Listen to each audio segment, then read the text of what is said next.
ਸਤਿ ਸ਼੍ਰੀ ਅਕਾਲ। ਮੈਂ ਹਾਂ ਜਸਵੀਰ ਤੇ ਟੀਵੀ ਪੰਜਾਬ ਦੇ ਖਬਰਾਂ ਦੇ ਇਸ ਬੁਲੇਟਿਨ 'ਚ ਤੁਹਾਡਾ ਸਵਾਗਤ ਹੈ। ਸਭ ਤੋਂ ਪਹਿਲਾਂ ਇੱਕ ਨਜ਼ਰ ਪਾਉਂਦੇ ਹਾਂ ਅੱਜ ਦੀਆਂ ਖਾਸ ਖਬਰਾਂ ਤੇ। ਪੰਜਾਬ 'ਚ ਆੜ੍ਹਤੀਆਂ ਰਾਹੀਂ ਹੀ ਹੋਵੇਗੀ ਕਣਕ ਦੀ ਖਰੀਦ। ਪੰਜਾਬ ਸਰਕਾਰ ਵੱਲੋਂ ਨਵੀਂ ਖਰੀਦ ਨੀਤੀ ਦਾ ਐਲਾਨ। FCI ਕਰੇਗਾ 20% ਕਣਕ ਦੀ ਖਰੀਦ। ਰਾਜਕੁਮਾਰ ਵੇਰਕਾ ਨੇ ਕਿਹਾ ਪੰਜਾਬ 'ਚ ਕਿਸਾਨਾਂ ਨੂੰ ਨਹੀਂ ਹੋਵੇਗੀ ਸਿੱਧੀ ਅਦਾਇਗੀ। किसान आगू बलबीर सिंह राजेवाल ने पंजाब सरकार के फैसले ਨੂੰ ਦੱਸਿਆ देरी ਨਾਲ ਚੁੱਕਿਆ ਗਿਆ सही कदम। राजेवाल मुताबिक सीधी अदायगी का केंद्र सरकार का फार्मूला फेल। 5 अप्रैल ਨੂੰ ਹੋਵੇਗਾ FCI ਦੇ ਗੋਦਾਮਾਂ ਦਾ ਘਿਰਾਓ। ਰਕੇਸ਼ ਟਕੈਤ ਤੇ ਹਮਲੇ ਦੇ ਵਿਰੋਧ 'ਚ ਕਿਸਾਨਾਂ ਦਾ ਗੁੱਸਾ 7ਵੇਂ ਆਸਮਾਨ ਤੇ ਪਹੁੰਚਿਆ। ਕਿਸਾਨਾਂ ਨੇ ਅੰਮ੍ਰਿਤਸਰ ਜੰਮੂ ਮਾਰਗ ਕੀਤਾ ਜਾਮ। ਰਾਜੇਵਾਲ ਨੇ ਕਿਹਾ ਟਕੈਤ ਤੇ ਹਮਲੇ ਲਈ ਭਾਜਪਾ ਜ਼ਿੰਮੇਵਾਰ। ਪੁਲਿਸ ਨੇ ਹਮਲੇ ਦੇ ਜ਼ਿੰਮੇਵਾਰ 14 ਲੋਕਾਂ ਨੂੰ ਕੀਤਾ ਗ੍ਰਿਫਤਾਰ। केंद्र सरकार ने किसानों नाल कीता एक होर वादा तोड़िया। सरकार वालों बिजली सोध बिल संसद च पेश करने की तैयारी। केंद्र ने सूबियां तो मंगे इस बारे सुझाव। किसान आगुआं ते विरोधी धिरां ने सरकार दे इस कदम की कीती आलोचना। ਅਤੇ ਪੰਜਾਬ 'ਚ ਵਾਪਰਿਆ ਵੱਡਾ ਸੜਕ ਹਾਦਸਾ। ਫਾਜ਼ਿਲਕਾ ਅਬੋਹਰ ਰੋਡ ਤੇ ਪੰਜਾਬ ਰੋਡਵੇਜ਼ ਦੀ ਬੱਸ ਨੂੰ ਮਾਰੀ ਟਰਾਲੇ ਨੇ ਟੱਕਰ।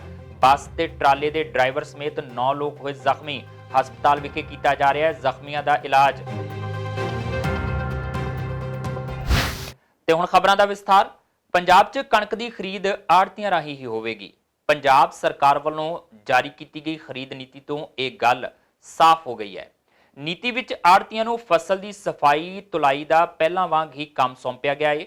ਖਰੀਦ ਦਾ ਕੰਮ 10 ਅਪ੍ਰੈਲ ਨੂੰ ਸ਼ੁਰੂ ਹੋਵੇਗਾ ਤੇ ਰੋਜ਼ਾਨਾ 10 ਵਜੇ ਸਵੇਰ ਤੋਂ ਸ਼ਾਮ 6 ਵਜੇ ਤੱਕ ਬੋਲੀ ਲੱਗੇਗੀ। 31 ਮਈ ਤੱਕ ਖਰੀਦ ਦਾ ਕੰਮ ਚੱਲੇਗਾ। ਸਰਕਾਰ ਵੱਲੋਂ 130 ਲੱਖ ਮੀਟ੍ਰਿਕ ਟਨ ਕਣਕ ਦੀ ਖਰੀਦ ਦਾ ਟੀਚਾ ਮਿਥਿਆ ਗਿਆ ਹੈ। ਖਰੀਦ ਏਜੰਸੀਆਂ ਦੇ ਮੁਲਾਜ਼ਮਾਂ ਦੀਆਂ ਛੁੱਟੀਆਂ ਵੀ ਬੰਦ ਕਰ ਦਿੱਤੀਆਂ ਗਈਆਂ ਨੇ।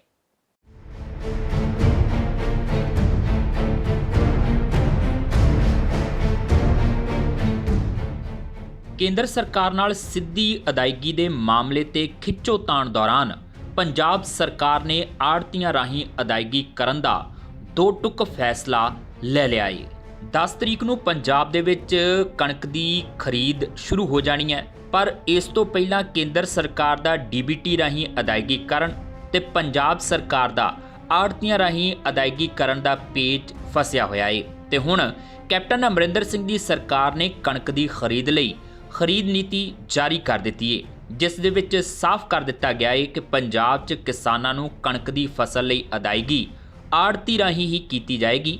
ਇਸ ਖਰੀਦ ਨੀਤੀ 'ਚ ਕਿਤੇ ਵੀ ਕਿਸਾਨਾਂ ਨੂੰ ਜਿਣਸ ਦੀ ਸਿੱਧੀ ਅਦਾਇਗੀ ਦਾ ਜ਼ਿਕਰ ਨਹੀਂ ਕੀਤਾ ਗਿਆ। ਇੱਥੇ ਹੁਣ ਇਸ ਗੱਲ ਦਾ ਖਦਸ਼ਾ ਜਤਾਇਆ ਜਾ ਰਿਹਾ ਹੈ ਕਿ ਭਾਰਤੀ ਖੁਰਾਕ ਨਿਗਮ ਦੇ ਵੱਲੋਂ ਸਿੱਧੀ ਅਦਾਇਗੀ ਦਾ ਪੇਚ ਫਸਾ ਲਿਆ ਜਾਏਗਾ। ਸਰਕਾਰੀ ਹੁਕਮਾਂ ਮੁਤਾਬਕ ਕਣਕ ਦੀ ਖਰੀਦ ਦਾ ਕੰਮ 10 ਅਪ੍ਰੈਲ ਤੋਂ ਸ਼ੁਰੂ ਹੋਵੇਗਾ ਤੇ ਰੋਜ਼ਾਨਾ 10 ਵਜੇ ਸਵੇਰੇ ਤੋਂ ਸ਼ਾਮ 6 ਵਜੇ ਤੱਕ ਬੋਲੀ ਲੱਗੇਗੀ। 31 ਮਈ ਤੱਕ ਖਰੀਦ ਦਾ ਕੰਮ ਚੱਲੇਗਾ। ਸਰਕਾਰ ਵੱਲੋਂ 130 ਲੱਖ ਮੀਟ੍ਰਿਕ ਟਨ ਕਣਕ ਦੀ ਖਰੀਦ ਦਾ ਟੀਚਾ ਮਿਥਿਆ ਗਿਆ ਹੈ। ਖਰੀਦ ਏਜੰਸੀਆਂ ਦੇ ਮੁਲਾਜ਼ਮਾਂ ਦੀਆਂ ਛੁੱਟੀਆਂ ਵੀ ਬੰਦ ਕਰ ਦਿੱਤੀਆਂ ਗਈਆਂ ਨੇ। ਪੰਜਾਬ ਸਰਕਾਰ ਵੱਲੋਂ ਛੁੱਟੀ ਵਾਲੇ ਦਿਨ ਵੀ ਕਣਕ ਦੀ ਖਰੀਦ ਕਰਨ ਦਾ ਫੈਸਲਾ ਲਿਆ ਗਿਆ ਹੈ। ਨੀਤੀ ਵਿੱਚ ਕੋਵਿਡ ਹੈਲਥ ਪ੍ਰੋਟੋਕਾਲ ਵੀ ਜਾਰੀ ਕਰ ਦਿੱਤਾ ਗਿਆ ਹੈ। ਕਿਸਾਨਾਂ ਨੂੰ ਫਸਲ ਲਿਆਉਣ ਲਈ ਕੂਪਨ ਜਾਰੀ ਕੀਤੇ ਜਾਣਗੇ। ਲੋੜ ਮੁਤਾਬਕ ਹਰ ਮੰਡੀ ਨੂੰ ਰੋਜ਼ਾਨਾ ਬਾਰਦਾਨਾ ਜਾਰੀ ਕੀਤਾ ਜਾਵੇਗਾ। ਕੈਪਟਨ ਸਰਕਾਰ ਦੀ ਖਰੀਦ ਨੀਤੀ ਮੁਤਾਬਕ ਉਸ ਆੜ੍ਹਤੀਏ ਤੇ ਪੁਲਿਸ ਕੇਸ ਵੀ ਦਰਜ ਹੋ ਸਕੇਗਾ ਜੋ ਕਿਸਾਨਾਂ ਤੋਂ ਕਣਕ ਦੀ ਖਰੀਦ 'ਚ ਨਾਜਾਇਜ਼ ਕਟੌਤੀ ਕਰੇਗਾ। ਹਾਲਾਂਕਿ ਕੈਪਟਨ ਅਮਰਿੰਦਰ ਸਿੰਘ ਦੀ ਸਰਕਾਰ ਨੇ ਇਸ ਖਰੀਦ ਨੀਤੀ ਦੀ ਵਿਉਂਤਬੰਦੀ ਕੱਢ ਲਈ ਏ, ਪਰ ਕੇਂਦਰ ਸਰਕਾਰ ਦੇ ਡਾਇਰੈਕਟ ਬੈਨੀਫਿਟ ਟ੍ਰਾਂਸਫਰ ਦੀ ਨੀਤੀ ਦਾ ਹੁਣ ਕੀ ਬਣੇਗਾ ਤੇ ਭਵਿੱਖ ਦੇ ਵਿੱਚ ਮੰਡੀਆਂ 'ਚ ਕਿਸਾਨਾਂ ਨੂੰ ਕਿਸ ਤਰੀਕੇ ਨਾਲ ਪਰੇਸ਼ਾਨੀਆਂ ਦਾ ਸਾਹਮਣਾ ਕਰਨਾ ਪਵੇਗਾ ਤੇ ਅਦਾਇਗੀ ਕਿਸ ਤਰੀਕੇ ਨਾਲ ਹੋਵੇਗੀ, ਇਹਨੂੰ ਲੈ ਕੇ ਅਜੇ ਵੀ ਦੁਚਿੱਤੀ ਵਾਲਾ ਮਾਹੌਲ ਬਣਿਆ ਹੋਇਆ ਏ। ਫਿਲਹਾਲ ਦੇਖਣਾ ਇਹ ਹੋਵੇਗਾ ਕਿ ਆਉਣ ਵਾਲੇ ਦਿਨਾਂ ਦੇ ਵਿੱਚ ਕੀ ਕੇਂਦਰ ਸਰਕਾਰ ਤੇ ਪੰਜਾਬ ਸਰਕਾਰ ਦੇ ਦਰਮਿਆਨ ਖਰੀਦ ਨੀਤੀ ਨੂੰ ਲੈ ਕੇ ਕੋਈ ਸਹਿਮਤੀ ਬਣਦੀ ਹੈ ਜਾਂ ਫਿਰ ਇਹ ਰੇੜਕਾ ਬਰਕਰਾਰ ਰਹਿੰਦਾ ਏ। Bureau report TV Punjab.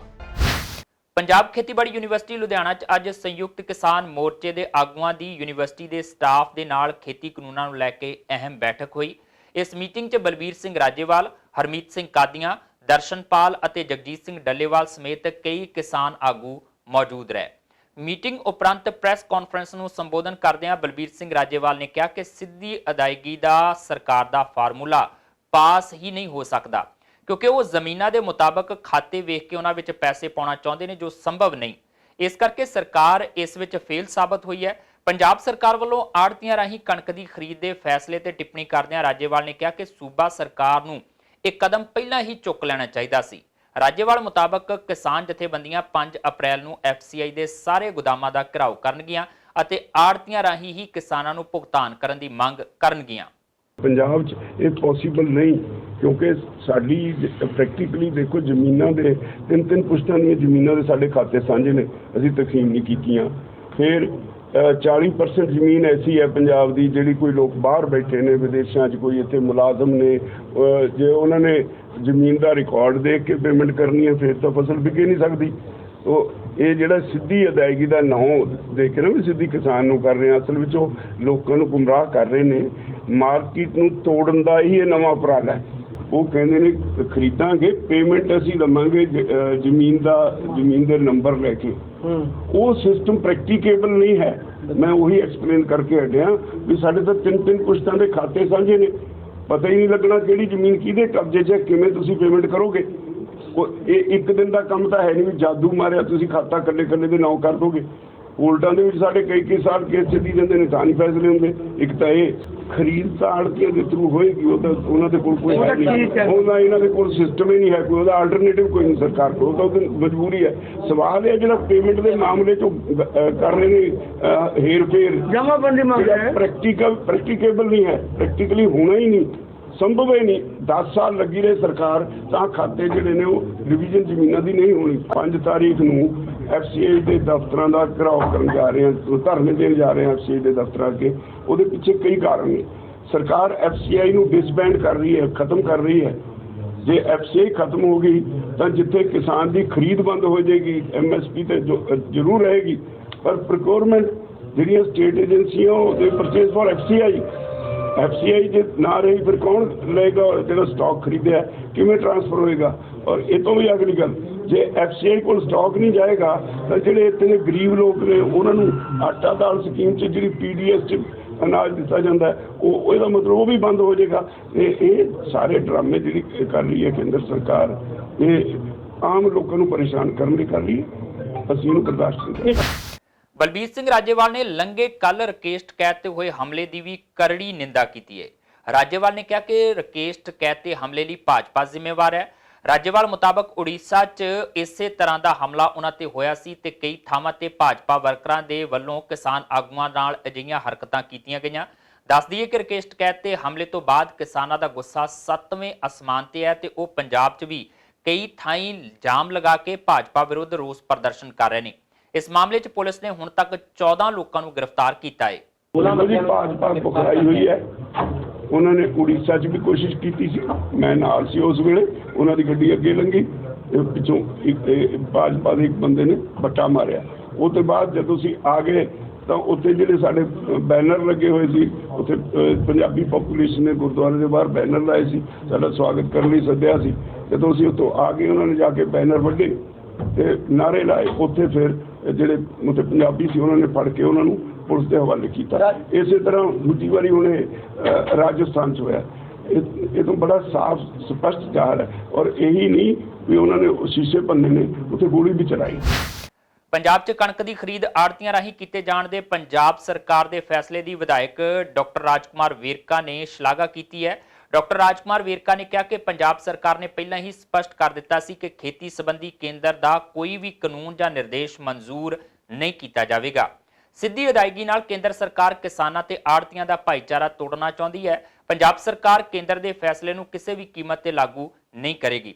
ਦੂਜੇ ਪਾਸੇ ਆਮ ਆਦਮੀ ਪਾਰਟੀ ਦੇ ਵਿਧਾਇਕ ਕੁਲਤਾਰ ਸਿੰਘ ਸੰਧਵਾ ਨੇ ਕਿਹਾ ਕਿ ਪੰਜਾਬ ਸਰਕਾਰ ਨੂੰ ਆੜ੍ਹਤੀਆਂ ਰਾਹੀਂ ਖਰੀਦ ਦੇ ਸਪਸ਼ਟ ਨਿਰਦੇਸ਼ ਦੇਣੇ ਚਾਹੀਦੇ ਨੇ। ਇਸ ਮਾਮਲੇ 'ਚ ਸਰਕਾਰ ਦਾ ਜੋ ਬਿਆਨ ਆਇਆ ਹੈ ਉਸ ਤੋਂ ਕੁਝ ਸਾਫ਼ ਨਹੀਂ ਹੋ ਰਿਹਾ ਤੇ ਕਿਸਾਨ ਦੁਚਿੱਤੀ 'ਚ ਫਸੇ ਨਜ਼ਰ ਆ ਰਹੇ ਨੇ। ਇਹ ਜਿਹੜਾ ਚੌਕੀਦਾਰ ਹੈ ਨਾ ਨਰਿੰਦਰ ਮੋਦੀ, ਇਹ ਆਪਣੇ ਮਾਲਕਾਂ ਨੂੰ ਸਭ ਚੀਜ਼ਾਂ ਹੀ ਦੇ ਦੇਣਾ ਚਾਹੁੰਦਾ।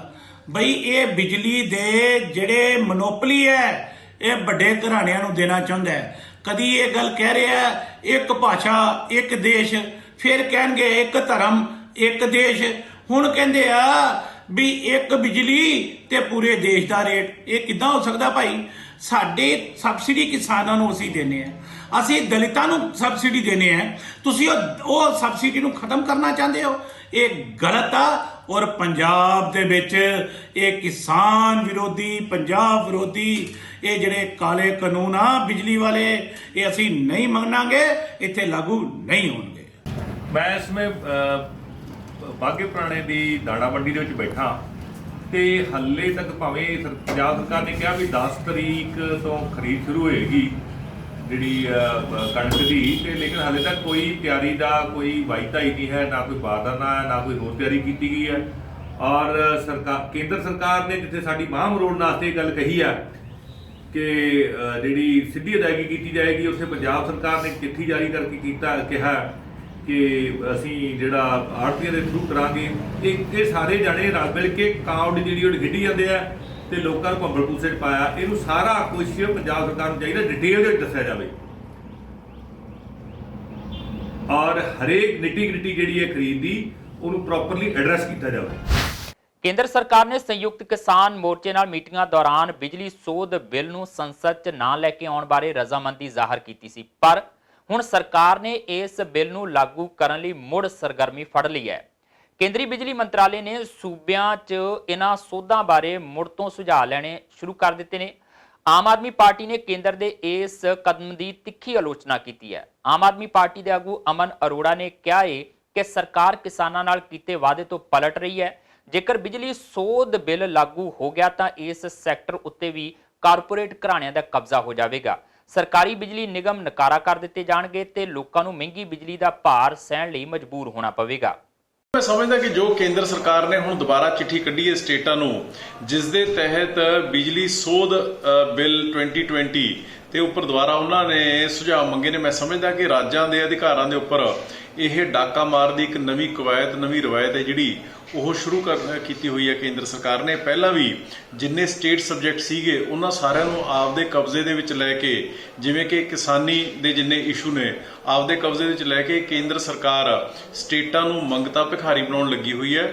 ਬਿਜਲੀ ਖੇਤਰ ਦੇ ਵਿੱਚ ਆਲਰੇਡੀ ਜਨਰੇਸ਼ਨ ਹੈ ਜਿਹੜੀ, ਯਾਨੀ ਕਿ ਬਿਜਲੀ ਪ੍ਰੋਡਕਸ਼ਨ, ਉਹ ਆਲਰੇਡੀ ਪ੍ਰਾਈਵੇਟ ਥਰਮਲ ਪਲਾਂਟਾਂ ਦੇ ਹੱਥਾਂ ਦੇ ਵਿੱਚ ਜਾ ਚੁੱਕੀ, ਜਿਹਦੀ ਵਜ੍ਹਾ ਕਰਕੇ ਪੰਜਾਬ ਦੇ ਲੋਕ ਅੱਜ so called power surplus state ਹੋਣ ਦੇ ਬਾਵਜੂਦ ਵੀ ਬਹੁਤ ਮਹਿੰਗੀ ਬਿਜਲੀ ਦੇ ਝਟਕੇ ਲੋਕਾਂ ਨੂੰ ਲੱਗ ਰਹੇ ਨੇ। ਜੇ ਇਹ ਕਾਨੂੰਨ ਪਾਸ ਕੇਂਦਰ ਸਰਕਾਰ ਕਰ ਦਿੰਦੀ ਹੈ ਜੋ ਕਿ ਉਹ ਪ੍ਰਪੋਜ਼ ਕਰ ਰਹੇ ਨੇ, ਤਾਂ ਇਹਦੇ ਨਾਲ ਡਿਸਟ੍ਰੀਬਿਊਸ਼ਨ ਹੈ, ਯਾਨੀ ਕਿ ਵੰਡ ਹੈ ਜਿਹੜੀ ਬਿਜਲੀ ਦੀ, ਉਹ ਵੀ ਪ੍ਰਾਈਵੇਟ ਹੱਥਾਂ ਦੇ ਵਿੱਚ ਚਲੀ ਜਾਣੀ ਹੈ। ਵੱਡੀਆਂ ਵੱਡੀਆਂ ਕੰਪਨੀਆਂ ਆ ਜਾਣੀਆਂ ਨੇ, ਜਿਹੜੇ ਮਲਾਈਦਾਰ ਔਰ ਚੰਗੇ ਪ੍ਰੋਫਿਟੇਬਲ ਏਰੀਆਜ਼ ਹੋਣਗੇ ਉਹ ਪ੍ਰਾਈਵੇਟ ਕੰਪਨੀਆਂ ਨੇ ਲੈ ਜਾਣਾ, ਔਰ ਜਿਹੜੇ ਪ੍ਰੋਫਿਟੇਬਲ ਏਰੀਆਜ਼ ਨਹੀਂ ਹੋਣਗੇ, ਜਿਹੜੇ ਜਿੱਥੇ ਨੁਕਸਾਨ ਹੋਣ ਦਾ ਡਰ ਹੋਏਗਾ, ਉਹ ਸਰਕਾਰੀ ਅਦਾਰੇ PSPCL ਕੋਲੇ ਰਹਿ ਜਾਣੇ ਨੇ। ਜਿਹੜੇ ਸਟੇਟ ਦੀ ਇਲੈਕਟ੍ਰਿਸਿਟੀ ਰੈਗੂਲੇਟਰੀ ਬੋਡੀ ਹੈ ਉਹ ਡਿਫੰਕਟ ਹੋ ਜਾਏਗੀ, ਉਹਦੇ ਚੇਅਰਮੈਨ ਮੈਂਬਰ ਲਾਉਣ ਦਾ ਅਧਿਕਾਰ ਹੈ ਜਿਹੜਾ ਉਹ ਸਾਰਾ ਕੇਂਦਰ ਸਰਕਾਰ ਨੇ ਆਪਦੇ ਕੋਲੇ ਲੈ ਲੈਣਾ, ਔਰ ਗੁੱਡ ਇਲੈਕਟ੍ਰਿਸਿਟੀ ਬੈਡ ਇਲੈਕਟ੍ਰਿਸਿਟੀ ਦਾ ਕੰਸੈਪਟ ਚੱਲ ਪੈਣਾ। ਕਿਤੇ ਬਹੁਤ ਚੰਗੀ ਬਿਜਲੀ ਮਿਲੇਗੀ ਔਰ ਕਿਤੇ ਬਹੁਤ ਮਾੜੀ ਬਿਜਲੀ ਮਿਲੇਗੀ, ਕਿਤੇ ਸਸਤੀ ਹੋਏਗੀ, ਕਿਤੇ ਮਹਿੰਗੀ ਹੋਏਗੀ। ਸੋ ਇਸ ਤਰੀਕੇ ਦਾ ਇਹ ਜਿਹੜਾ ਮਾਹੌਲ ਸਿਰਜਿਆ ਜਾ ਰਿਹਾ ਕੇਂਦਰ ਸਰਕਾਰ ਵੱਲੋਂ ਇਸ ਅਖੌਤੀ ਬਿੱਲ, ਇਸ ਅਖੌਤੀ ਕਾਨੂੰਨ ਦੇ ਜ਼ਰੀਏ, ਮੈਂ ਸਮਝਦਾ ਕਿ ਇਹ ਪ੍ਰਾਈਵੇਟ ਘਰਾਣੇ ਜਿਹੜੇ ਕਿ ਜਿਵੇਂ ਸਪੋਜ਼ ਅਡਾਨੀ ਔਰ ਅੰਬਾਨੀ ਜਿਹੜੇ ਕਿ ਆਲਰੇਡੀ ਦੋਨੋਂ ਪਾਵਰ ਸੈਕਟਰ ਦੇ ਵਿੱਚ ਹੈਗੇ, ਸੋ ਇਸ ਕਰਕੇ ਉਹਨਾਂ ਨੂੰ ਫਾਇਦਾ ਪਹੁੰਚਾਉਣ ਦੇ ਲਈ ਕੀਤਾ ਜਾ ਰਿਹਾ ਹੈ। ਬਿਜਲੀ ਸੋਧ ਬਿੱਲ ਬਾਰੇ ਕੇਂਦਰ ਸਰਕਾਰ ਵੱਲੋਂ ਸੂਬਿਆਂ ਤੋਂ ਮੰਗੇ ਜਾ ਰਹੇ ਸੁਝਾਵਾਂ ਤੇ ਕਿਸਾਨ ਆਗੂ ਬਲਬੀਰ ਸਿੰਘ ਰਾਜੇਵਾਲ ਨੇ ਵੀ ਟਿੱਪਣੀ ਕੀਤੀ ਹੈ। ਰਾਜੇਵਾਲ ਨੇ ਕਿਹਾ ਕਿ ਕੇਂਦਰ ਸਰਕਾਰ ਨੇ ਕਿਸਾਨ ਜਥੇਬੰਦੀਆਂ ਨਾਲ ਬੈਠਕ ਦੌਰਾਨ ਇਹ ਬਿੱਲ ਨਾ ਲਿਆਉਣ ਦਾ ਵਾਅਦਾ ਕੀਤਾ ਸੀ, ਪਰ ਹੁਣ ਇੱਕ ਵਾਰ ਫਿਰ ਸੂਬਿਆਂ ਤੋਂ ਸੁਝਾਅ ਮੰਗੇ ਜਾ ਰਹੇ ਨੇ।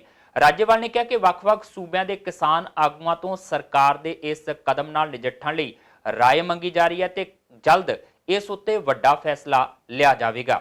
ਬਿਜਲੀ ਸੋਧ ਬਿੱਲ ਉਹਨਾਂ ਨੇ ਸਾਡੀ ਗੱਲ ਇਹ ਮੰਨ ਲਈ ਸੀ ਵੀ ਅਸੀਂ ਬਿੱਲ ਪੇਸ਼ ਨਹੀਂ ਕਰਾਂਗੇ ਜਿੰਨੀ ਦੇਰ ਤੱਕ ਤੁਹਾਡੀ ਸਹਿਮਤੀ ਨਹੀਂ ਬਣਦੀ। ਇਹ ਤਾਂ ਜਿਹੜੇ 3 ਬਿੱਲ ਨੇ ਉਹਨਾਂ ਤੋਂ ਪਹਿਲਾਂ 2 ਚੀਜ਼ਾਂ ਤੇ ਸਹਿਮਤੀ ਹੋ ਗਈ ਸੀ। ਇੱਕ ਤਾਂ ਜਿਹੜਾ ਉਹਨਾਂ ਨੇ ਪੋਲੂਸ਼ਨ ਵਾਸਤੇ ਕਿਸਾਨ ਨੂੰ 5 ਸਾਲ ਕੈਦ ਤੇ 1 ਕਰੋੜ ਜੁਰਮਾਨੇ ਦਾ ਪ੍ਰੋਵੀਜ਼ਨ ਰੱਖਿਆ ਸੀ, ਉਹ ਉਹਨਾਂ ਨੇ ਕਹਿ ਦਿੱਤਾ ਸੀ ਇਹਦੇ ਫਾਰਮਰ ਕੱਢ ਦਿੰਦੇ ਬਾਹਰ, ਫਾਰਮਰ ਨੂੰ ਨਹੀਂ ਹੋਏਗਾ। ਦੂਜਾ ਇਹ ਜਿਹੜਾ ਬਿਜਲੀ ਸੋਧ ਬਿੱਲ ਹੈ ਇਹ ਉਹਨਾਂ ਨੇ ਕਿਹਾ ਅਸੀਂ ਪੇਸ਼ ਨਹੀਂ ਕਰਾਂਗੇ ਜਦੋਂ ਤੱਕ ਤੁਹਾਡੇ ਨਾਲ ਡਿਸਕਸ ਕਰਕੇ ਇਹਦਾ ਕੋਈ ਠੀਕ ਨਤੀਜਾ ਨਿਕਲਦਾ। ਉਹ ਪੇਸ਼ ਨਹੀਂ ਹੋ ਰਿਹਾ, ਉਹ ਸਾਡੀ ਲੜਾਈ ਜਾਰੀ ਹੈ ਉਹਦੇ ਤੇ ਵੀ। ਪੰਜਾਬ ਸਰਕਾਰ ਵੱਲੋਂ ਸਰਕਾਰੀ ਦਫ਼ਤਰਾਂ 'ਚ ਭ੍ਰਸ਼ਟਾਚਾਰ ਤੇ ਨਕੇਲ ਕੱਸਣ ਲਈ ਵੱਡਾ ਕਦਮ ਚੁੱਕਿਆ ਜਾ ਰਿਹਾ ਹੈ। ਪੰਜਾਬ ਸਰਕਾਰ ਵਿਜੀਲੈਂਸ ਕਮਿਸ਼ਨ ਦੀ ਕਮਾਨ ਪੰਜਾਬ ਤੇ ਹਰਿਆਣਾ ਹਾਈ ਕੋਰਟ ਦੇ ਰਿਟਾਇਰਡ ਜਸਟਿਸ ਮਹਿਤਾਬ ਸਿੰਘ ਗਿੱਲ ਨੂੰ ਸੌਂਪਣ ਜਾ ਰਹੀ ਹੈ।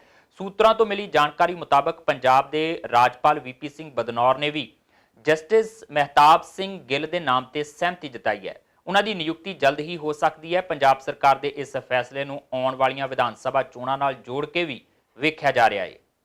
ਪੰਜਾਬ ਦੇ ਸਰਕਾਰੀ ਦਫ਼ਤਰਾਂ ਅੰਦਰ ਭ੍ਰਿਸ਼ਟਾਚਾਰ ਅਕਸਰ ਚਰਚਾ ਵਿੱਚ ਰਹਿੰਦਾ ਹੈ। ਸਰਕਾਰੀ ਤੰਤਰ ਵਿੱਚ ਭ੍ਰਿਸ਼ਟਾਚਾਰ ਤੇ ਰਿਸ਼ਵਤਖੋਰੀ ਸਿਉਂਕ ਵਾਂਗ ਫੈਲ ਰਹੀ ਹੈ, ਜਿਸ ਨੂੰ ਰੋਕਣ ਦੇ ਲਈ ਪੰਜਾਬ ਵਿਜੀਲੈਂਸ ਵੱਲੋਂ ਦਾਅਵੇ ਕੀਤੇ ਜਾਂਦੇ ਨੇ ਤੇ ਕਿਹਾ ਜਾਂਦਾ ਹੈ ਕਿ ਭ੍ਰਿਸ਼ਟਾਚਾਰ ਨੂੰ ਘੱਟ ਕੀਤਾ ਜਾ ਰਿਹਾ ਹੈ। ਪਰ ਇਹਨਾਂ ਦੇ ਲੰਬੇ ਹੱਥ ਅਕਸਰ ਛੋਟੇ ਅਫਸਰਾਂ ਤੇ ਆ ਕੇ ਰੁਕ ਜਾਂਦੇ ਨੇ ਤੇ ਹੁਣ ਪੰਜਾਬ ਸਰਕਾਰ ਦੇ ਵੱਲੋਂ ਭ੍ਰਿਸ਼ਟਾਚਾਰ ਨੂੰ ਦਰੁਸਤ ਕਰਨ ਦੇ ਲਈ ਇੱਕ ਕਮਿਸ਼ਨ ਦਾ ਗਠਨ ਕੀਤਾ ਗਿਆ ਹੈ, ਜਿਸ ਦੇ ਵਿੱਚ ਪੰਜਾਬ ਤੇ ਹਰਿਆਣਾ ਹਾਈ ਕੋਰਟ ਦੇ ਸਾਬਕਾ ਜੱਜ ਜਸਟਿਸ ਮਹਿਤਾਬ ਸਿੰਘ ਗਿੱਲ ਨੂੰ ਇਸ ਕਮਿਸ਼ਨ ਦੇ ਲਈ ਨਿਯੁਕਤ ਕੀਤਾ ਗਿਆ ਹੈ। ਸੂਤਰਾਂ ਦਾ ਦੱਸਣਾ ਹੈ ਕਿ ਸਰਕਾਰ ਵੱਲੋਂ ਭੇਜੇ ਪੈਨਲ ਵਿੱਚ ਰਾਜ ਦੇ ਗਵਰਨਰ ਸ਼੍ਰੀ ਵੀਪੀ ਸਿੰਘ ਬਦਨੌਰ ਨੇ ਜਸਟਿਸ ਗਿੱਲ ਦੇ ਨਾਮ ਤੇ ਸਹੀ ਪਾ ਦਿੱਤੀ ਹੈ। ਉਹਨਾਂ ਦਾ ਸੌਚੁੱਕ ਸਮਾਗਮ ਵੀ ਅਪ੍ਰੈਲ ਮਹੀਨੇ ਦੇ ਪਹਿਲੇ ਜਾਂ ਦੂਜੇ ਹਫ਼ਤੇ ਹੋਣ ਦੇ ਆਸਾਰ ਹਨ। ਸਰਕਾਰ ਵੱਲੋਂ ਕੁਝ ਮਹੀਨੇ ਪਹਿਲਾਂ ਹੀ ਸੂਬਾਈ ਵਿਜੀਲੈਂਸ ਕਮਿਸ਼ਨ ਦੇ ਗਠਨ ਦਾ ਫੈਸਲਾ ਕੀਤਾ ਗਿਆ ਸੀ। ਕਮਿਸ਼ਨ ਦੇ ਗਠਨ ਤੋਂ ਬਾਅਦ ਵਿਜੀਲੈਂਸ ਬਿਊਰੋ ਵੱਲੋਂ ਭ੍ਰਿਸ਼ਟਾਚਾਰ ਜਾਂ ਹੋਰਨਾਂ ਮਾਮਲਿਆਂ ਤੇ ਕਾਰਵਾਈ ਕਮਿਸ਼ਨ ਦੀ ਹਰੀ ਝੰਡੀ ਤੋਂ ਬਾਅਦ ਹੀ ਕੀਤੀ ਜਾਵੇਗੀ। ਸਰਕਾਰ ਵੱਲੋਂ ਇਸ ਕਮਿਸ਼ਨ ਵਿੱਚ 2 ਮੈਂਬਰਾਂ ਦੀ ਨਿਯੁਕਤੀ ਲਈ ਵੀ ਵਿਵਸਥਾ ਕੀਤੀ ਗਈ ਹੈ ਅਤੇ ਇਸ ਨਿਯੁਕਤੀ ਲਈ ਸੇਵਾ ਮੁਕਤ IAS ਅਧਿਕਾਰੀ ਹੱਥ ਪੈਰ ਮਾਰਨੇ ਸ਼ੁਰੂ ਕਰ ਚੁੱਕੇ ਨੇ। ਜ਼ਿਕਰਯੋਗ ਹੈ ਕਿ ਕੈਪਟਨ ਅਮਰਿੰਦਰ ਸਿੰਘ ਦੇ ਪਲੇਠੇ ਕਾਰਜਕਾਲ ਦੌਰਾਨ ਵੀ ਸਰਕਾਰ ਦਾ ਕਾਰਜਕਾਲ ਖਤਮ ਹੋਣ ਤੋਂ ਪਹਿਲਾਂ ਸਾਲ 2006 ਵਿੱਚ ਇਸੇ ਤਰ੍ਹਾਂ ਵਿਜੀਲੈਂਸ ਕਮਿਸ਼ਨ ਦੀ ਸਥਾਪਨਾ ਕੀਤੀ ਗਈ ਸੀ। ਇਸ ਤੋਂ ਬਾਅਦ ਸਾਲ 2007 ਵਿੱਚ ਅਕਾਲੀ ਭਾਜਪਾ ਸਰਕਾਰ ਦਾ ਗਠਨ ਹੋਣ ਤੋਂ ਬਾਅਦ ਕਮਿਸ਼ਨ ਭੰਗ ਕਰ ਦਿੱਤੀ ਗਈ ਸੀ। ਇਹ ਵੀ ਜ਼ਿਕਰਯੋਗ ਹੈ ਕਿ ਪੰਜਾਬ ਵਿਜੀਲੈਂਸ ਬਿਊਰੋ ਨੇ ਸਾਬਕਾ ਮੁੱਖ ਮੰਤਰੀ ਪ੍ਰਕਾਸ਼ ਸਿੰਘ ਬਾਦਲ, ਅਕਾਲੀ ਦਲ ਦੇ ਮੌਜੂਦਾ ਪ੍ਰਧਾਨ ਸੁਖਬੀਰ ਸਿੰਘ ਬਾਦਲ ਅਤੇ ਸ਼੍ਰੋਮਣੀ ਅਕਾਲੀ ਦਲ ਦੇ ਕਈ ਨੇਤਾਵਾਂ ਤੇ ਭ੍ਰਿਸ਼ਟਾਚਾਰ ਦੇ ਮਾਮਲੇ ਦਰਜ ਕੀਤੇ ਸਨ।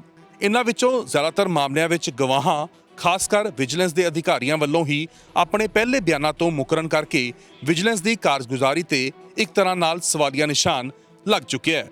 ਇਸੇ ਤਰ੍ਹਾਂ ਅਕਾਲੀ ਸਰਕਾਰ ਦੇ ਸਮੇਂ ਮੌਜੂਦਾ ਮੁੱਖ ਮੰਤਰੀ ਕੈਪਟਨ ਅਮਰਿੰਦਰ ਸਿੰਘ ਅਤੇ ਉਹਨਾਂ ਦੇ ਪੁੱਤਰ ਰਣਿੰਦਰ ਸਿੰਘ ਤੇ ਵੀ ਵਿਜੀਲੈਂਸ ਨੇ ਮਾਮਲੇ ਦਰਜ ਕੀਤੇ ਸਨ। ਇਹ ਮਾਮਲੇ ਵੀ ਕਿਸੇ ਤਣਪੱਤਣ ਨਹੀਂ ਲੱਗ ਸਕੇ, ਸਗੋਂ ਮਾਮਲੇ ਦਰਜ ਕਰਨ ਵਾਲੀ ਸੰਸਥਾ ਵੀ ਮਾਮਲੇ ਖਤਮ ਕਰਨ ਤੇ ਜ਼ੋਰ ਦੇ ਰਹੀ ਹੈ। ਸਿਆਸਤਦਾਨਾਂ ਦੇ ਦੋਸ਼ ਹਨ ਕਿ ਸਮੇਂ ਦੀਆਂ ਸਰਕਾਰਾਂ ਵਿਜੀਲੈਂਸ ਬਿਊਰੋ ਦੀ ਵਰਤੋਂ ਆਪਣੇ ਸਿਆਸੀ ਵਿਰੋਧੀਆਂ ਦੇ ਖਿਲਾਫ ਕਰਦੀਆਂ ਨੇ। ਹੁਣ ਵੇਖਣਾ ਹੋਊਗਾ ਕਿ ਇਸ ਵਿਜੀਲੈਂਸ ਦੇ ਗਠਨ ਤੋਂ ਬਾਅਦ ਕੀ ਭ੍ਰਿਸ਼ਟਾਚਾਰ ਦੇ ਵਿੱਚ ਲੱਥਪੱਥ ਵੱਡੀਆਂ ਮੱਛੀਆਂ ਦੇ ਉੱਤੇ ਕਾਰਵਾਈ ਹੁੰਦੀ ਹੈ ਜਾਂ ਨਹੀਂ, ਕਿਉਂਕਿ ਇਹ ਵੀ ਅਕਸਰ ਸਵਾਲ ਖੜੇ ਹੁੰਦੇ ਨੇ ਕਿ ਕਮਿਸ਼ਨ ਦੇ ਵੱਲੋਂ ਵੱਡੇ ਸਿਆਸਤਦਾਨਾਂ ਤੇ ਅਫਸਰਾਂ ਦੇ ਖਿਲਾਫ ਕਾਰਵਾਈ ਕਰਨ ਤੋਂ ਕੰਨੀ ਕਤਰਾਈ ਜਾਂਦੀ ਹੈ।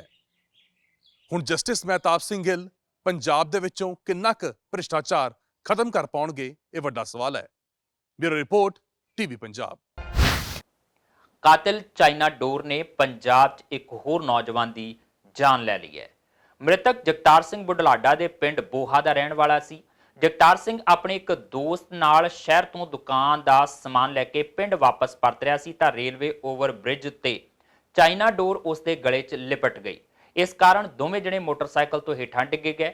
ਜਗਤਾਰ ਸਿੰਘ ਦਾ ਗਲਾ ਪੂਰੀ ਤਰ੍ਹਾਂ ਨਾਲ ਡੋਰ ਨਾਲ ਕੱਟਿਆ ਜਾ ਚੁੱਕਿਆ ਸੀ। ਹਸਪਤਾਲ ਪਹੁੰਚਣ ਤੋਂ ਪਹਿਲਾਂ ਰਸਤੇ ਵਿੱਚ ਹੀ ਜਗਤਾਰ ਦੀ ਮੌਤ ਹੋ ਗਈ। ਪੁਲਿਸ ਇਸ ਪੂਰੇ ਮਾਮਲੇ ਦੀ ਜਾਂਚ ਕਰ ਰਹੀ ਹੈ। ਸਰਕਾਰੀ ਹੁਕਮ ਦੇ ਬਾਵਜੂਦ ਸੂਬੇ 'ਚ ਕਾਨੂੰਨ ਦੀਆਂ ਧੱਜੀਆਂ ਉੱਡ ਰਹੀਆਂ ਨੇ। ਸੂਬੇ 'ਚ ਨਿਤ ਦਿਨ ਚਾਈਨਾ ਡੋਰ ਨਾਲ ਮੌਤਾਂ ਦੇ ਮਾਮਲੇ ਸਾਹਮਣੇ ਆ ਰਹੇ ਨੇ। ਹੁਣ ਬੁਢਲਾਡਾ ਦੇ ਪਿੰਡ ਬੋਹਾ 'ਚ ਚਾਈਨਾ ਡੋਰ ਕਾਰਨ ਇੱਕ ਨੌਜਵਾਨ ਦੀ ਮੌਤ ਹੋ ਗਈ, ਜਦਕਿ ਉਸ ਦਾ ਸਾਥੀ ਜ਼ਖਮੀ ਹੋ ਗਿਆ।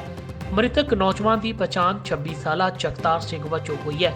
ਉਸ ਦੇ ਸਾਥੀ ਸੇਵਕ ਸਿੰਘ ਨੇ ਦੱਸਿਆ ਕਿ ਉਹ ਦੋਵੇਂ ਜਣੇ ਮੋਟਰਸਾਈਕਲ ਉੱਤੇ ਬੁਢਲਾਡਾ ਤੋਂ ਦੁਕਾਨ ਦਾ ਸਮਾਨ ਲੈ ਕੇ ਪਿੰਡ ਜਾ ਰਹੇ ਸਨ। ਰਸਤੇ 'ਚ ਰੇਲਵੇ ਓਵਰ ਬ੍ਰਿਜ ਉੱਤੇ ਜਗਤਾਰ ਦੇ ਗਲ ਵਿੱਚ ਪਤੰਗ ਦੀ ਡੋਰ ਫਸਣ ਕਾਰਨ ਦੋਵੇਂ ਜਣੇ ਮੋਟਰਸਾਈਕਲ ਤੋਂ ਹੇਠਾਂ ਡਿੱਗ ਗਏ। ਜਗਤਾਰ ਸਿੰਘ ਦਾ ਗਲਾ ਪੂਰੀ ਤਰ੍ਹਾਂ ਡੋਰ ਨਾਲ ਕੱਟਿਆ ਜਾ ਚੁੱਕਿਆ ਸੀ। ਹਸਪਤਾਲ ਪਹੁੰਚਣ ਤੋਂ ਪਹਿਲਾਂ ਰਸਤੇ ਵਿੱਚ ਹੀ ਜਗਤਾਰ ਦੀ ਮੌਤ ਹੋ ਗਈ। ਹੁਣ ਪਿੰਡ ਦੇ ਲੋਕ ਇਸ ਘਟਨਾ ਦੇ ਆਰੋਪੀ ਨੂੰ ਸਖਤ ਸਜ਼ਾ ਤੇ ਪਰਿਵਾਰ ਦੇ ਲਈ ਮੁਆਵਜ਼ੇ ਦੀ ਮੰਗ ਕਰ ਰਹੇ ਨੇ। ਦੁਕਾਨਦਾਰਾਂ ਸਮਾਨ ਲੈ ਕੇ ਜਾਂਦੇ ਸੀਗੇ ਤੇ ਪੁਲ ਤੋਂ ਉਤਰਨ ਲੱਗੇ ਜੀ, ਉਹ ਚਲਾਉਂਦਾ ਸੀ ਜਗਤਾਰ। ਉਹ ਪਤੰਗ ਦੀ ਕੋਈ ਡੋਰ ਜੀ ਪੈ ਗਈ ਜੀ ਉਹਦੇ ਗਲ 'ਚ, ਤੀਤਰੀਆਂ ਹੀ ਵੱਜਣ ਲੱਗੇ। ਉਦੋਂ ਮੈਨੂੰ ਵੀ ਪਤਾ ਲੱਗਿਆ ਵੀ ਪਤੰਗ ਦੀ ਪਤਾ ਲੱਗਿਆ ਮੈਨੂੰ ਵੀ ਡੋਰ ਆ ਗਈ। ਮੂੰਹ 'ਤੇ ਜਾ ਕੇ ਮੈਂ ਜਗਤਾਰ ਭਾਈ ਠੀਕ ਆ ਬਸ ਡਿੱਗ ਪਏ ਥੱਲੇ ਉਹਦੇ। ਜਿਹੜਾ ਕਿ ਅੱਜ ਸਾਡੇ ਪਿੰਡ ਦਾ ਇੱਕ ਨੌਜਵਾਨ ਸੀਗਾ, ਉਹਦੀ ਚਾਈਨਾ ਡੋਰ ਨਾਲ ਮੌਤ ਹੋ ਗਈ ਹੈ। ਇਸ ਕਰਕੇ ਸਰਕਾਰ ਇਸ ਵੱਲ ਧਿਆਨ ਨਹੀਂ ਦੇ ਰਹੀ। ਸਰਕਾਰ ਧਿਆਨ ਦੇਵੇ, ਪੁਲਿਸ ਪ੍ਰਸ਼ਾਸਨ ਧਿਆਨ ਦੇਵੇ, ਕਿਉਂਕਿ ਅੱਜ ਇੱਕ ਹੋਰ ਨਵੇਂ ਘਰ ਦਾ ਉਹਨਾਂ ਨੇ ਚਿਰਾਗ ਬੁਝਾਤਾ। ਜਿਹੜਾ ਇਕੱਲਾ ਹੀ ਮੁੰਡਾ ਸੀ, ਉਹਦਾ ਪਿਓ ਹੈ ਜਿਹੜਾ ਬਜ਼ੁਰਗ ਹੈ, ਉਹ ਦਿਹਾੜੀ ਦੂੜੀ ਕਰਕੇ ਵਿਚਾਰਾ ਟਾਈਮ ਪਾਸ ਕਰਦਾ ਹੈ ਅਤੇ ਇੱਕ ਦੋ ਭੈਣ ਭਰਾ ਸੀ, ਲੜਕੀ ਵਿਆਹੀ ਹੋਈ ਹੈ। ਉਸ ਕਰਕੇ ਸਰਕਾਰ ਇਸ ਵੱਲ ਜ਼ਰੂਰ ਧਿਆਨ ਦੇਵੇ, ਨਾਲੇ ਪ੍ਰਸ਼ਾਸਨ ਧਿਆਨ ਦੇਵੇ, ਕਿਉਂਕਿ ਇਹੋ ਜਿਹਾ ਅੱਗੇ ਨੂੰ ਕੋਈ ਹੋਰ ਨਾ ਕਿਸੇ ਘਰ ਦਾ ਚਿਰਾਗ ਬੁਝੇ। ਸਰਕਾਰ ਮੁਆਵਜ਼ਾ ਦੇਵੇ, ਜਿਨ੍ਹਾਂ ਨੂੰ ਗਰੀਬ ਘਰ ਹੈ ਬਣਦਾ ਮੁਆਵਜ਼ਾ ਦਿੱਤਾ ਜਾਵੇ, ਜੇ ਕੋਈ ਘਰ ਜਿਹਨਾਂ ਦਾ ਮਾਫ ਕੀਤਾ ਜਾਵੇ। ਉਧਰ ਸ਼ਿਕਾਇਤ ਮਿਲਣ ਤੋਂ ਬਾਅਦ ਪੁਲਿਸ ਨੇ ਆਪਣੀ ਜਾਂਚ ਆਰੰਭ ਦਿੱਤੀ ਹੈ। ਪੁਲਿਸ ਵੱਲੋਂ ਘਟਨਾ ਸਥਾਨ ਦਾ ਵੀ ਜਾਇਜ਼ਾ ਲਿਆ ਜਾ ਰਿਹਾ ਹੈ ਅਤੇ ਪੁਲ ਦੇ ਆਲੇ ਦੁਆਲੇ ਦੇ ਖੇਤਰ 'ਚ ਖਿਲਰੀ ਡੋਰ ਹਟਾਈ ਜਾ ਰਹੀ ਹੈ। ਅੱਜ ਇੱਕ ਬਹੁਤ ਮੰਦਭਾਗਾ ਇੰਸੀਡੈਂਟ ਹੋਇਆ ਹੈਗਾ। ਅਸੀਂ ਸਟੇਟਮੈਂਟ ਲੈ ਰਹੇ ਹੈਗੇ ਹਾਂ ਉਹਨਾਂ ਦੀ ਫਾਦਰ ਦੀ। ਜਿਵੇਂ ਦੀ ਉਹਨਾਂ ਦੀ ਸਟੇਟਮੈਂਟ ਹੋਏਗੀ ਉਸ ਹਿਸਾਬ ਨਾਲ ਇਨਵੈਸਟੀਗੇਸ਼ਨ ਦੇ ਦੌਰਾਨ ਆਪਾਂ ਫਰਦਰ ਇਨਵੈਸਟੀਗੇਟ ਕਰਕੇ ਫਰਦਰ ਕਾਰਵਾਈਆਂ ਵੱਲ ਲਿਆਵਾਂਗੇ। ਦੱਸ ਦਈਏ ਕਿ ਪਾਬੰਦੀ ਦੇ ਬਾਵਜੂਦ ਚਾਈਨਾ ਡੋਰ ਨਾ ਸਿਰਫ ਧੜੱਲੇ ਨਾਲ ਵਿਕ ਰਹੀ ਹੈ, ਸਗੋਂ ਪਤੰਗਬਾਜ਼ੀ ਦੇ ਸ਼ੌਕੀਨਾਂ ਵੱਲੋਂ ਇਸਤੇਮਾਲ ਵੀ ਕੀਤੀ ਜਾ ਰਹੀ ਹੈ। ਪ੍ਰਸ਼ਾਸਨ ਨੂੰ ਅਜਿਹੇ ਦੁਕਾਨਦਾਰਾਂ ਉੱਤੇ ਸਖਤੀ ਕਰਨੀ ਚਾਹੀਦੀ ਹੈ ਤੇ ਦੂਜੇ ਪਾਸੇ ਡੋਰ ਖਰੀਦਣ ਵਾਲਿਆਂ ਨੂੰ ਵੀ ਚਾਹੀਦਾ ਹੈ ਕਿ ਸਿਰਫ ਆਪਣੇ ਮਜ਼ੇ ਲਈ ਉਹ ਕਿਸੇ ਹੋਰ ਦੀ ਜ਼ਿੰਦਗੀ ਨੂੰ ਖਤਰੇ ਵਿੱਚ ਨਾ ਪਾਉਣ। ਆਪਣੀਆਂ ਹਰਕਤਾਂ ਕਾਰਨ ਅਕਸਰ ਸੁਰਖੀਆਂ 'ਚ ਰਹਿਣ ਵਾਲੀ ਪੰਜਾਬ ਪੁਲਿਸ ਨੂੰ ਅੱਜ ਇੱਕ ਮੁਲਾਜ਼ਮ ਨੇ ਹੋਰ ਸ਼ਰਮਸਾਰ ਕਰ ਦਿੱਤਾ ਹੈ। ਇਹ ਮੁਲਾਜ਼ਮ ਨਸ਼ੇ 'ਚ ਟੱਲੀ ਹੋ ਕੇ ਆਪਣੀ ਬਾਈਕ ਤੇ ਜਾ ਰਿਹਾ ਸੀ ਤਾਂ ਇੱਕ ਰਾਹਗੀਰ ਨੇ ਇਸ ਦੀ ਵੀਡੀਓ ਬਣਾ ਲਈ। ਇਹ ਟੱਲੀ ਮੁਲਾਜ਼ਮ ਕਈ ਵਾਰ ਹਾਦਸੇ ਦਾ ਸ਼ਿਕਾਰ ਹੁੰਦਾ ਬਚਿਆ, ਪਰ ਅਖੀਰ ਟੋਲ ਪਲਾਜ਼ੇ ਕੋਲ ਪਹੁੰਚ ਕੇ ਡਿਵਾਈਡਰ ਨਾਲ ਜਾ ਟਕਰਾਇਆ। ਇਸ ਮੁਲਾਜ਼ਮ ਨੇ ਨਸ਼ੇ ਵਿੱਚ ਨਾ ਸਿਰਫ ਆਪਣੀ ਜਾਨ ਨੂੰ ਹੀ ਖਤਰੇ ਵਿੱਚ ਪਾਇਆ, ਸਗੋਂ ਦੂਸਰਿਆਂ ਲਈ ਵੀ ਖਤਰਾ ਬਣਿਆ ਰਿਹਾ। ਮੁਲਾਜ਼ਮ ਦੀ ਵੀਡੀਓ ਸੋਸ਼ਲ ਮੀਡੀਆ ਤੇ ਇਸ ਸਮੇਂ ਵਾਇਰਲ ਹੋ ਰਹੀ ਹੈ ਤੇ ਲੋਕ ਉਸ ਖਿਲਾਫ ਕਾਰਵਾਈ ਦੀ ਮੰਗ ਕਰ ਰਹੇ ਨੇ। ਇਹ ਭਾਈ ਜ਼ਰਾ ਦੇਖ ਕੇ ਚਲੋ, ਕਿਉਂਕਿ ਅੱਗੇ ਸੜਕ ਤੇ ਪੰਜਾਬ ਪੁਲਿਸ ਜਾ ਰਹੀ ਹੈ। ਨਾ ਇਸ ਕਰਕੇ ਨਹੀਂ ਕਿ ਪੰਜਾਬ ਪੁਲਿਸ ਤੁਹਾਡੇ ਨਾਲ ਸਖਤੀ ਨਾਲ ਪੇਸ਼ ਆ ਸਕਦੀ ਹੈ, ਬਲਕਿ ਇਸ ਕਰਕੇ ਕਿ ਪੰਜਾਬ ਪੁਲਿਸ ਦਾ ਇਹ ਜਵਾਨ ਸ਼ਰਾਬ ਦੇ ਨਸ਼ੇ ਦੀ ਲੋਰ 'ਚ ਹੈ ਤੇ ਇਸ ਸੜਕ ਤੇ ਮਦਮਸਤ ਚਾਲ 'ਚ ਜਾ ਰਿਹਾ ਹੈ। ਇਸ ਦਾ ਕੋਈ ਲੈਣਾ ਦੇਣਾ ਨਹੀਂ ਕਿ ਇਸ ਦੇ ਨਾਲ ਕੋਈ ਹਾਦਸਾ ਵੀ ਵਾਪਰ ਸਕਦਾ ਹੈ ਜਾਂ ਫਿਰ ਇਸ ਦੀ ਵਜ੍ਹਾ ਕਰਕੇ ਕੋਈ ਹੋਰ ਵੀ ਹਾਦਸੇ ਦਾ ਸ਼ਿਕਾਰ ਹੋ ਸਕਦਾ ਹੈ।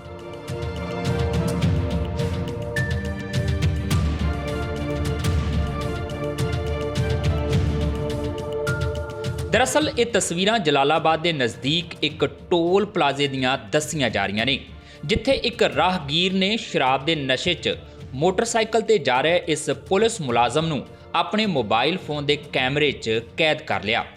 ਜਨਾਬ ਹੁਰੀ ਸੜਕ ਦੇ ਕਦੀ ਉਸ ਪਾਸੇ ਜਾਂਦੇ ਨੇ ਤੇ ਕਦੀ ਉਸ ਪਾਸੇ। ਇੱਕ ਵਾਰ ਤਾਂ ਇੱਕ ਕਾਰ ਨਾਲ ਟਕਰਾਉਂਦੇ ਮਸਾਂ ਬਚੇ, ਪਰ ਅਖੀਰ ਸ਼ਰਾਬ ਤਾਂ ਸ਼ਰਾਬ ਹੈ। ਉਸਨੇ ਆਪਣਾ ਅਸਰ ਦਿਖਾਇਆ ਤਾਂ ਇਹ ਮੁਲਾਜ਼ਮ ਦਾ ਮੋਟਰਸਾਈਕਲ ਡਿਵਾਈਡਰ ਨਾਲ ਜਾ ਟਕਰਾਇਆ, ਜਿਸ ਤੋਂ ਬਾਅਦ ਮੋਟਰਸਾਈਕਲ ਸਮੇਤ ਮੁਲਾਜ਼ਮ ਹੇਠਾਂ ਜਾ ਪਿਆ।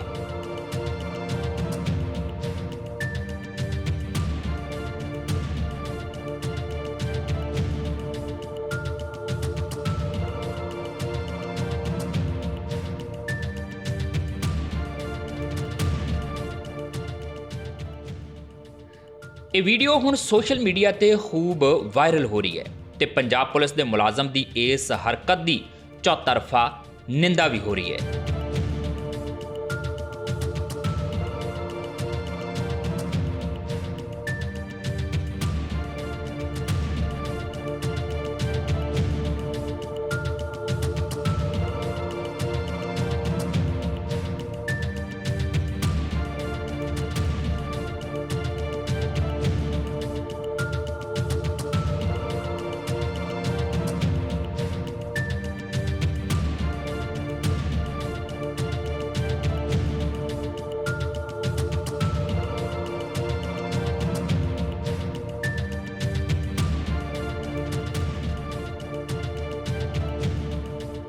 Bureau report TV Punjab.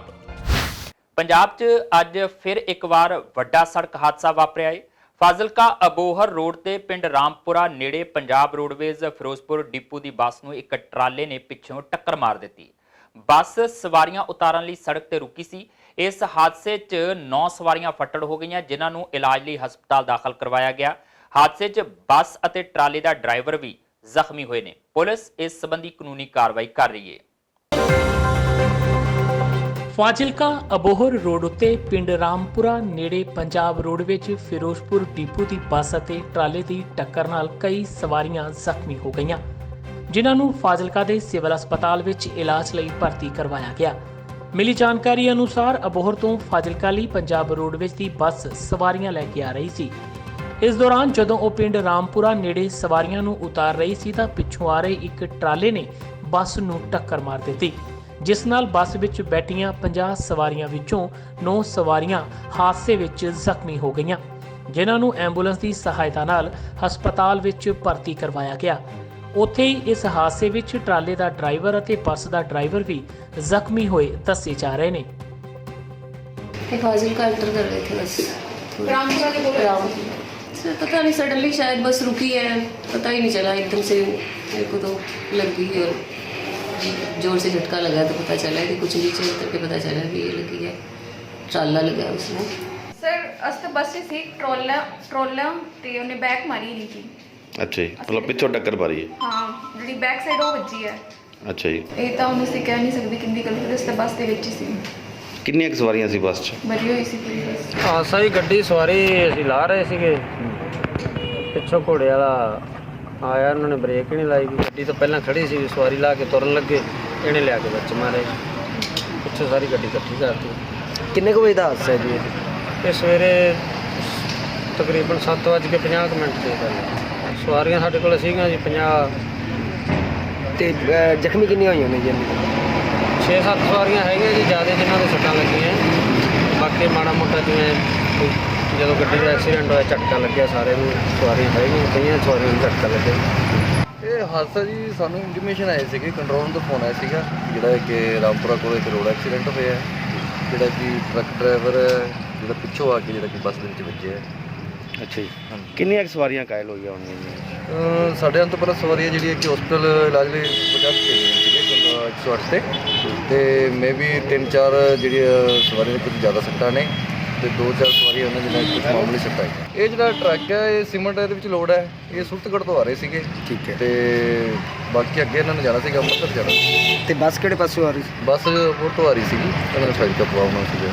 ਸੁਰਤਗੜ੍ਹ ਤੋਂ ਆਮਣੇ ਸਾਹਮਣੇ ਟੱਕਰ ਹੋਈ? ਆਮੋ ਸਾਹਮਣੇ ਨਹੀਂ ਜੀ, ਪਿੱਛੋਂ ਹੋਈ ਹੈ ਇਹ। ਦਰਅਸਲ ਜਿਹੜਾ ਸਾਨੂੰ ਪਤਾ ਲੱਗਿਆ ਜਿਹੜੇ ਕਿ ਸਵਾਰੀ ਆਪਣੇ ਉਤਾਰ ਰਹੇ ਸੀਗੇ ਇੱਥੇ, ਤੇ ਪਿੱਛੋਂ ਜਿਹੜੇ ਕਿ ਉਹਨਾਂ ਕੋਲ ਜ਼ਿਆਦਾ ਬ੍ਰੇਕ ਕੰਟਰੋਲ ਨਹੀਂ ਹੋਈ ਜਾਂ ਨਿੰਦਰੇ 'ਚ ਸੀਗਾ ਡਰਾਈਵਰ, ਜਿਹੜਾ ਕਿ ਪਿੱਛੋਂ ਇਹਨਾਂ ਕਿ ਬੱਸ ਦੇ ਵਿੱਚ ਮਾਰਿਆ ਉਹਨਾਂ ਨੇ।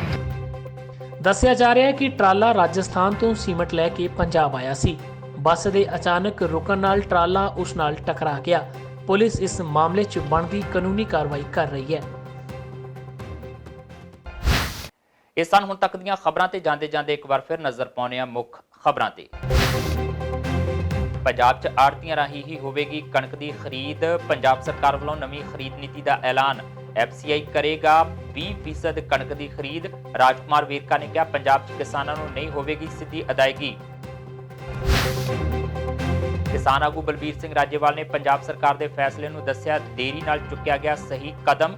ਰਾਜੇਵਾਲ ਮੁਤਾਬਕ ਸਿੱਧੀ ਅਦਾਇਗੀ ਦਾ ਕੇਂਦਰ ਸਰਕਾਰ ਦਾ ਫਾਰਮੂਲਾ ਫੇਲ। 5 ਅਪ੍ਰੈਲ ਨੂੰ ਹੋਵੇਗਾ FCI ਦੇ ਗੋਦਾਮਾਂ ਦਾ ਘਿਰਾਓ। ਰਕੇਸ਼ ਟਕੈਤ ਤੇ ਹਮਲੇ ਦੇ ਵਿਰੋਧ 'ਚ ਕਿਸਾਨਾਂ ਦਾ ਗੁੱਸਾ 7ਵੇਂ ਅਸਮਾਨ ਤੇ ਪਹੁੰਚਿਆ। ਕਿਸਾਨਾਂ ਨੇ ਅੰਮ੍ਰਿਤਸਰ ਜੰਮੂ ਮਾਰਗ ਕੀਤਾ ਜਾਮ। ਰਾਜੇਵਾਲ ਨੇ ਕਿਹਾ ਟਕੈਤ ਤੇ ਹਮਲੇ ਲਈ ਭਾਜਪਾ ਜ਼ਿੰਮੇਵਾਰ। ਪੁਲਿਸ ਨੇ ਹਮਲੇ ਦੇ ਜ਼ਿੰਮੇਵਾਰ 14 ਲੋਕਾਂ ਨੂੰ ਕੀਤਾ ਗ੍ਰਿਫਤਾਰ। ਕੇਂਦਰ ਸਰਕਾਰ ਨੇ ਕਿਸਾਨਾਂ ਨਾਲ ਕੀਤਾ ਇੱਕ ਹੋਰ ਵਾਅਦਾ ਤੋੜਿਆ। ਸਰਕਾਰ ਵੱਲੋਂ ਬਿਜਲੀ ਸੋਧ ਬਿੱਲ ਸੰਸਦ 'ਚ ਪੇਸ਼ ਕਰਨ ਦੀ ਤਿਆਰੀ। ਕੇਂਦਰ ਨੇ ਸੂਬਿਆਂ ਤੋਂ ਮੰਗੇ ਇਸ ਬਾਰੇ ਸੁਝਾਅ। ਕਿਸਾਨ ਆਗੂਆਂ ਤੇ ਵਿਰੋਧੀ ਧਿਰਾਂ ਨੇ ਸਰਕਾਰ ਦੇ ਇਸ ਕਦਮ ਦੀ ਕੀਤੀ ਆਲੋਚਨਾ। ਅਤੇ ਪੰਜਾਬ 'ਚ ਵਾਪਰਿਆ ਵੱਡਾ ਸੜਕ ਹਾਦਸਾ। ਫਾਜ਼ਿਲਕਾ ਅਬੋਹਰ ਰੋਡ ਤੇ ਪੰਜਾਬ ਰੋਡਵੇਜ਼ ਦੀ ਬੱਸ ਨੂੰ ਮਾਰੀ ਟਰਾਲੇ ਨੇ ਟੱਕਰ। ਬੱਸ ਤੇ ਟਰਾਲੇ ਦੇ ਡਰਾਈਵਰ ਸਮੇਤ 9 ਲੋਕ ਹੋਏ ਜ਼ਖਮੀ। ਹਸਪਤਾਲ ਵਿਖੇ ਕੀਤਾ ਜਾ ਰਿਹਾ ਹੈ ਜ਼ਖਮੀਆਂ ਦਾ ਇਲਾਜ। ਇਸ ਦੇ ਨਾਲ ਹੀ ਆਪਣੇ ਜਸਵੀਰ ਨੂੰ ਦਿਓ ਇਜਾਜ਼ਤ ਤੇ ਦੇਖਦੇ ਰਹੋ ਟੀਵੀ ਪੰਜਾਬ।